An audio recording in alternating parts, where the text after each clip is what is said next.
अगर मई में एग्जाम देने वाले हो और अभी तक भी कॉन्फिडेंट नहीं हो कि हाँ मैं पास हो रहा हूं, तो आप शायद थोड़ी मुश्किल में हैं। इस वीडियो को पूरा सुनिएगा, उस मुश्किल का हल मिल जाएगा, आप आगे बढ़ पाएंगे और पॉजिटिवली पास हो पाएंगे। वीडियो पूरी देख लीजिएगा, अपने दोस्तों के साथ शेयर कर लीजिएगा, वीडियो को लाइक भी कर लीजिएगा। अगर मैं एग्जाम देने वाले हो तो मैं कुछ पॉइंटर्स लेकर आया हूं, जिन पॉइंटर्स का आपको जरूर जरूर जरूर ध्यान रखना है अभी से लेके अंत तक। ये बहुत छोटी छोटी बातें दिखती हैं, लेकिन ये छोटी छोटी बातें कम से कम 15 से 20% मार्क्स का इजाफा कर सकती हैं, बढ़ावा कर सकती हैं आपके रिजल्ट्स में। पहला सवाल अपने आप से आप पूछो कि क्या क्या चेंजेस मुझे करने हैं, क्या मैं सीरियस हूं। पहले तो अपने आप से पूछो कि क्या आप अपनी पढ़ाई को लेकर सीरियस हैं। देखिए, कई लोग होते हैं जो लगता है सीरियस है। अपने आप से अपने दिल से पूछो कि क्या आप सीरियस हो, क्या आप जेन्युइनली पढ़ाई कर रहे हो या सिर्फ आप पढ़ाई का ढोंग कर रहे हो। क्या ऐसा तो नहीं है कि आप, मुझे ईमानदारी से कमेंट्स में बताना कि अगर आप, इस वो सिचुएशन आ गई है कि अब आप लगभग दिन में 10 से 12 घंटे बैठते होंगे पढ़ने के लिए, बट 10 से 12 घंटे जब आप बैठते हो तो इफेक्टिव प्रोडक्टिव आउटपुट कितने देर का निकलता है। ईमानदारी से बोलो, अपनी कैपेसिटी को डिसाइड करते हुए कि सर मैं जितना एक दिन में एक्चुअली पढ़ रहा हूं उतना मैं 5 घंटे में पढ़ सकता हूं, लेकिन मैं पढ़ रहा हूं 10 घंटे में। तो अपनी प्रोडक्टिविटी खुद जान के मुझे बताओ, कमेंट्स में पक्का पक्का बताना कि किस प्रोडक्टिविटी लेवल पे चल रहे हो। कि 10 घंटे का कंटेंट, 10 घंटे पढ़ता हूं 5 घंटे जितना, 10 घंटे पढ़ता हूं 9 घंटे जितना, तो 90% एफिशिएंसी पे बहुत बढ़िया। तो अभी के अभी पता लग जाएगा कि आप सीरियस हो कि नहीं हो। अगर आपकी एफिशिएंसी 80% से बिलो है तो आप समझ लीजिएगा कि आप सीरियस नहीं है। अगर आपको अपनी कैपेसिटी का पता है कि आप कितनी देर में क्या टॉपिक पढ़ सकते हो, आपको अपनी कैपेबिलिटीज का पता है, और अगर आप उसके 80% से भी बिलो चल रहे हो ना, तो आप डीप ट्रबल में हो। इस वक्त वादा करो मुझे कि ठीक है सर, अब तक मैं ट्रबल में था, लेकिन आज से नया दिन है, नया महीना है, नई शुरुआत है, मैं आज के बाद से सब कुछ पूरा कर दूंगा, बढ़िया कर दूंगा। मैं अब से कोई कमी नहीं छोड़ूंगा, 80 की जगह 90% एफिशिएंसी पे आने की कोशिश करूंगा, ताकि पुराना भी जो गलती मुझसे हुई है मैं उसे भी कवर कर पाऊं। बोलो, वादा करते हो। दूसरी बात, अगर आप डेफिनेटली अपनी एफिशिएंसी को 90% पे ले आते हैं, तो सच मानो अभी भी आपके पास 30 दिन नहीं 60 दिन है, क्योंकि आप एक दिन में 2 दिन का प्रोडक्टिव आउटपुट आराम से निकाल सकते हो। देखो, पहले ना आपके माइंड में बहुत सारी बातें थी, आपको क्लासेस करनी थी, आपकी क्लासेस पूरी नहीं हुई थी, तो आधा दिन तो क्लासेस खा जाती थी, क्लासेस का होमवर्क खा जाता था, फिर दोस्तों से बातें, ट्रैवल करना, आना जाना, बहुत सारी चीजें आपकी लाइफ में इन्वॉल्व थी। लेकिन इस वक्त आपकी लाइफ में धीरे धीरे करके वो सब चीजें कम हो जानी चाहिए, नहीं हो रही हैं तो उन्हें कम करो, क्योंकि अब आपकी क्लासेस ऑलमोस्ट खत्म होंगी। शायद ही कोई फास्ट ट्रैक बैच अगर आपने रिसेंटली लिया हो तो उसकी कुछ क्लासेस बची होंगी, अदरवाइज आपकी क्लासेस का फेज ओवर हो चुका है। अब आप कंप्लीटली रिवीजन पे हो, तो आप एक दिन में डबल रिवीजन का टाइम लगा सकते हो। आपको इफेक्टिवली कोई होमवर्क नहीं करना, कोई क्लास को रिकॉल नहीं करना, आपको रिवीजन पे चलना है। तो रिवीजन फास्ट स्पीड में हो सकती है अगर आप फोकस्ड हैं। एक दिन में 2 दिन जितनी प्रोडक्टिव आउटपुट निकल सकती है, प्रॉमिस मी कि उतनी मेहनत करोगे।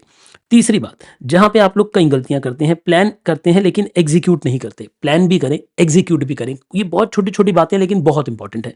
पहली बात, कोई फोन मत चलाएं।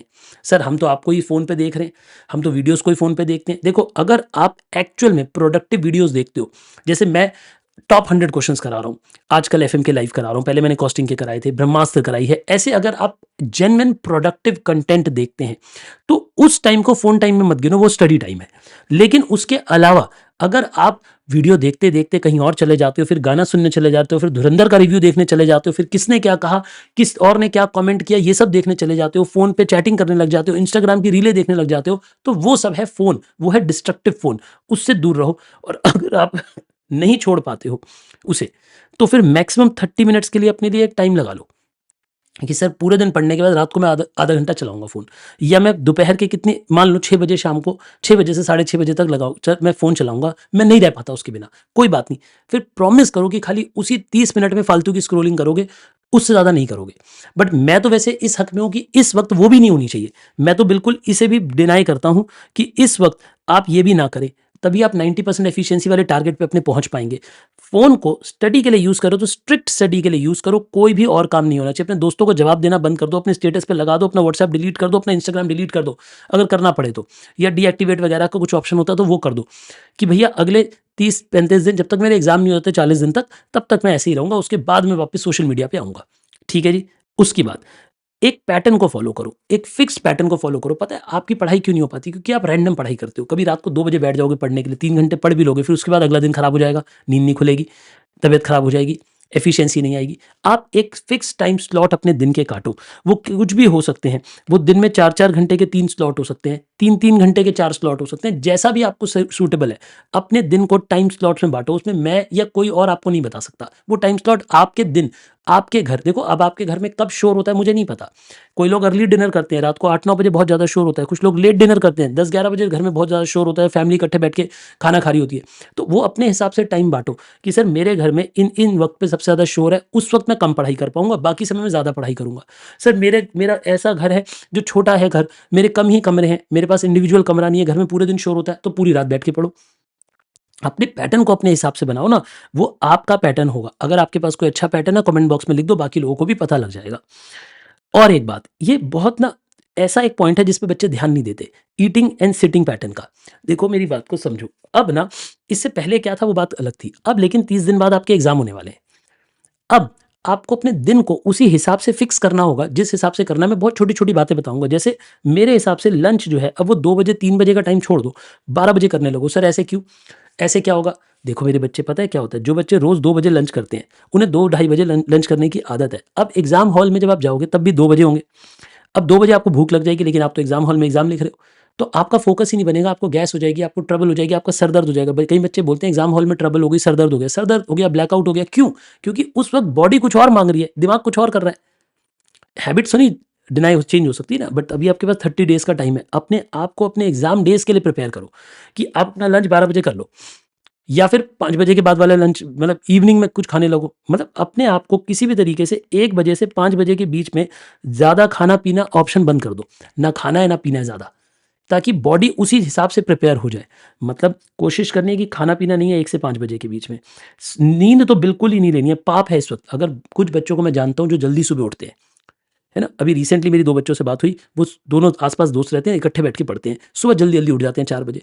लेकिन वो कहते हैं कि सर 4 बजे से पढ़ते हम 3 बजे दोपहर को सोते हैं, 3 बजे से 5 बजे तक हम सोते हैं दोबारा। अब बेटा एक बात और, आप अपने मोस्ट प्रोडक्टिव टाइम पे 3 से 5 बजे सो रहे हो, तो आपकी ये हैबिट टूटेगी तो है नहीं। एग्ज़ाम हॉल में क्या होगा, आप जब पेपर देने 2 बजे जाओगे ना, वहाँ पे भी आपको 3 बजे नींद आने लगेगी। आपको नहीं पता, लेकिन आप, कई बार ये होता है ना, बच्चे कहते हैं कि सर एग्ज़ाम हॉल में नहीं हो रहा था, घर आके एक क्वेश्चन हो गया। क्यों? क्योंकि एग्ज़ाम हॉल में एंग्ज़ियस, प्रेशर वाली सिचुएशन होती है। और ये बहुत सारी छोटी-छोटी बातें होती हैं, किसी बच्चे की हेल्थ अच्छी नहीं है, किसी का सिर दर्द हो रहा है, किसी को भूख लग रही है, किसी को पानी की प्यास है, लेकिन वो समझ नहीं आ रहा उस वक़्त, क्योंकि एग्ज़ाम हॉल में समझ नहीं आ रहा, एग्ज़ाम हॉल में प्रेशर है। एक्चुअली में ये सारी हैबिट्स आपको ठीक करनी पड़ेंगी, इन लाइन लानी पड़ेंगी। देखो जो रैंक होल्डर्स होते हैं ना, जो बहुत बढ़िया पढ़कर जाते हैं, एक ही बारी में पास होते हैं, बड़े अमेजिंग मार्क्स लाते हैं, उन्होंने ये सब कुछ हैक कर लिया होता है, इन सब छोटी-छोटी बातों पे ध्यान रखा होता है, तभी वो इतना आगे होते हैं, ठीक है ना? आपको भी आगे बढ़ना है, हेल्दी खाना खाना है, कोशिश करनी है ज़्यादा से ज़्यादा लिक्विड्स इनटेक करने हैं, क्योंकि जब हम खाना ज़्यादा खाते हैं, रोटी, अन्न ज़्यादा खाते हैं ना, तो हमारा शरीर मोटा होता है और हमारे शरीर में एनर्जी कम होती है। मतलब हम थोड़ी थकान वाली बॉडी बना लेते हैं। हम उतने ज़्यादा एफिशिएंट नहीं रहते। इसलिए हो सके तो अभी से लेके 40-50 दिन अगले, जब तक आपके एग्ज़ाम खत्म नहीं होते, कोशिश करो कि खाना कम खाओ, लिक्विड्स पे ज़्यादा रहो, ताकि आपकी बॉडी, भले ही आप 2-4 किलो वेट कम कर लो, कोई बात नहीं। अगर आप बहुत कमज़ोर नहीं हो तो, अगर बहुत कमज़ोर हो तो भैया फिर ठीक से खाना खाओ। अदरवाइज़ अगर आप ज़्यादा ऑन द फैटर साइड हैं आप, और आपकी बॉडी मतलब आप मानो कि आपका स्टैग्नेंट लाइफ़स्टाइल है, कोई वर्कआउट नहीं कर रहे हो, कोई भाग नहीं रहे हो, कहीं दौड़ नहीं रहे हो, कहीं खड़े होके नहीं पढ़ते हो, लेट-लेट के पढ़ते हो, तो भैया किसी तरीके से अपना खाना कम करो, ताकि बॉडी के अंदर ऊर्जा ज़्यादा हो, ताकत ज़्यादा हो, ठीक है ना?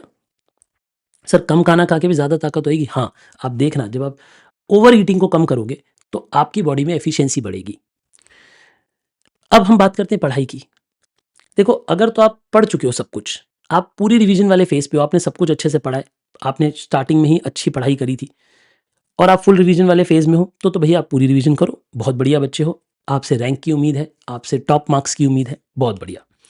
बट इस वीडियो को ज़्यादातर देखने वाले बच्चे मुझे लगता है इन 2 कैटेगरीज़ में होंगे।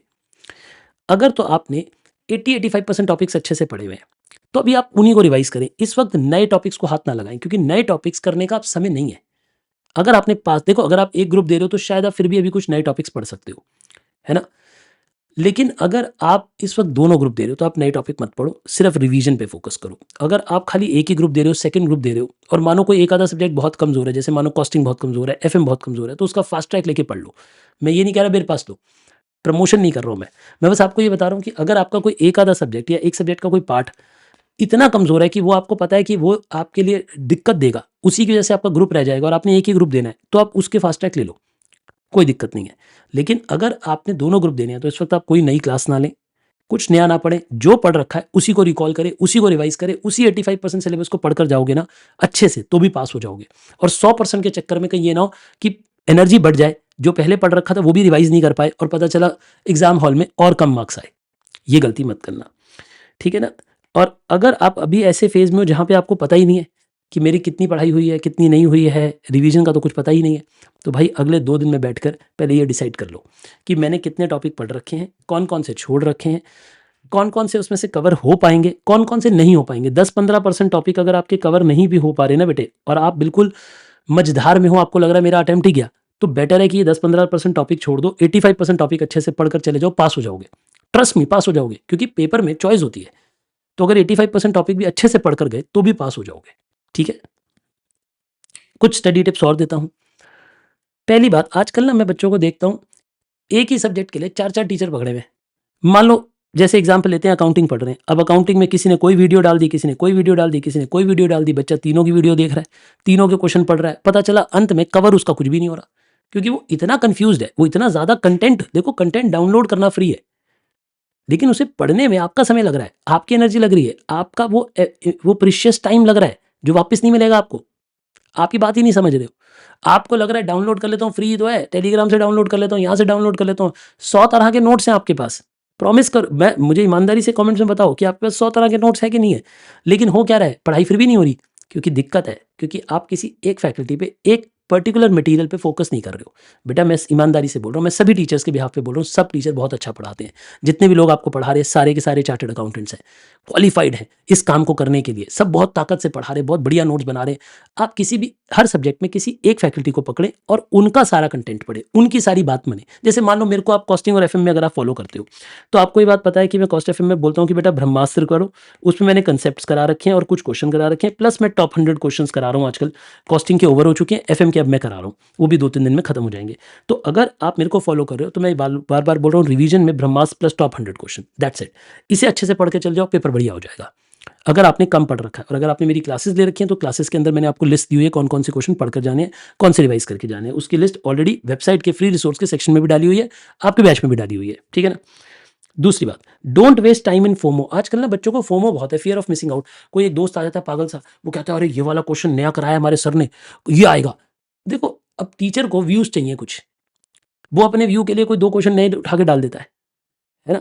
अब जरूरी थोड़ी ना कि वही आएगा कि नहीं आएगा, टीचर को भी नहीं पता, इंस्टीट्यूट को भी नहीं पता, किसी को भी नहीं पता। बेटे टाइम मत वेस्ट करो, इस वक्त ये प्रीशियस टाइम है। जो 85% टॉपिक्स अच्छे से पढ़े हुए उन्हीं को फोकस करो, उन्हीं को बार बार पढ़ो, उन्हीं को रिवीजन करो, उन्हीं से रिलेटेड क्वेश्चन पढ़ो, वो भी वो अपने कंटेंट से जो आपके पास है, जो किताबें आपके पास है, जिन टीचर्स को आप फॉलो कर रहे हो उन्हें।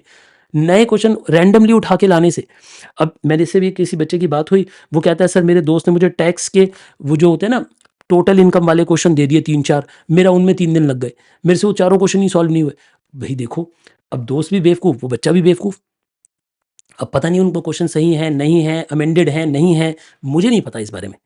लेकिन मैं आपको बस ये बोलना चाहता हूँ कि बेटा ऐसा फियर ऑफ मिसिंग आउट मत रखो। आपने जिन भी फैकल्टी से क्लासेस ली हैं उनकी किताब में सब कुछ है, उन्हीं को पढ़िए, उन्हीं के कंटेंट को पढ़िए, बार बार पढ़िए। कुछ नया पढ़ने की, कुछ दोस्तों के नोट्स डाउनलोड करने की, कुछ टेलीग्राम के फ्री नोट्स उठा के डालने की इस वक्त टाइम नहीं है।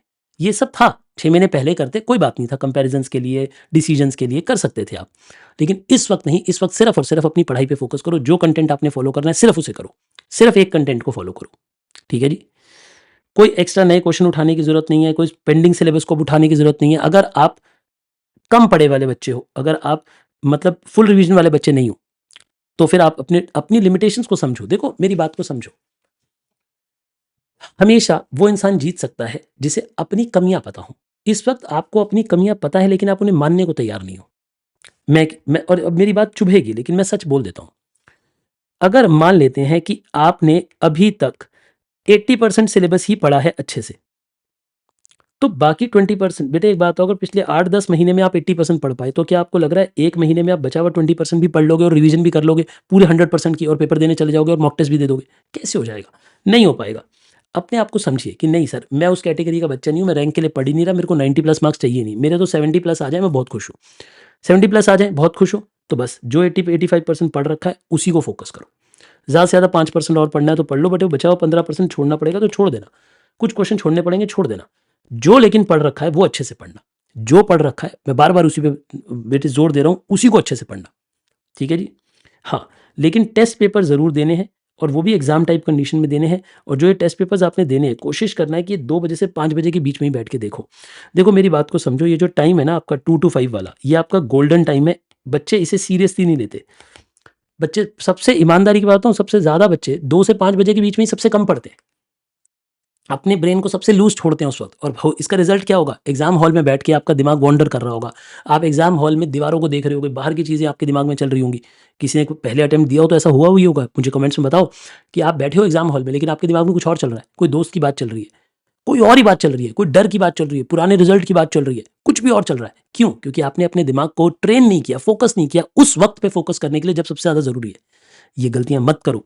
मैं ईमानदारी से बता रहा हूं, अगर आप इन सभी पॉइंट्स को यूज़ करते हो, फॉलो करते हो, तो अभी भी रिजल्ट्स चेंज हो सकते हैं।